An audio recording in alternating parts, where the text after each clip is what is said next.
প্রিয় প্রকৌশল শিক্ষার্থী, আজকে তোমাদের দেখাবো কিভাবে সড়কে কার্পেটিং এর থিকনেস চেক করা হয়।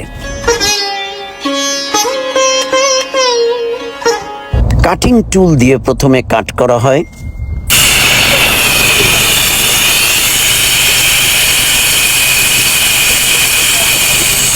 এটি বর্গাকার কিংবা আয়তাকার যে কোনো ভাবেই কাটা যেতে পারে।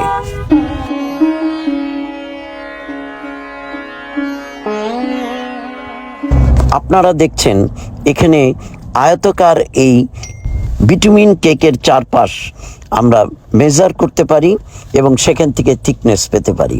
আবার অ্যাট দ্য সেম টাইম আমরা যে হোলটি কাটলাম সেই হোলের থিকনেসও মেজার করতে পারি।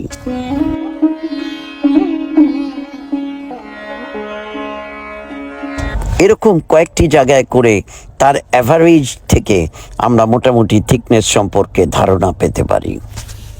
এখানে কার্পেটিংয়ের থিকনেস 25 mm থাকবার কথা, অ্যাভারেজ থিকনেস সেটি পাওয়া গেছে।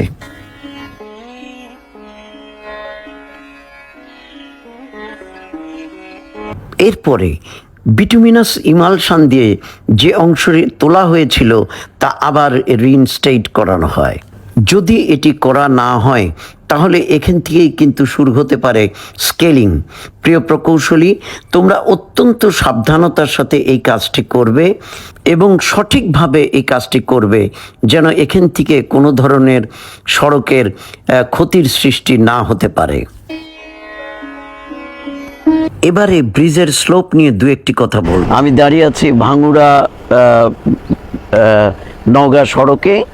এই সড়কে দেখো স্লোপগুলো অনেক বেশি স্টিপ, যার জন্য নন মোটরাইজড যে ভেহিকেলগুলো আছে কিংবা মোটরাইজডই কিন্তু দুর্বল ভেহিকেল, যেমন এই ধরনের ব্যাটারি চালিত গাড়ি কিংবা এই ধরনের স্মল স্কুটার, লাইট ভেহিকেলগুলো কিন্তু এই খাড়া স্লোপে উঠতে তাদের অসুবিধা হয়।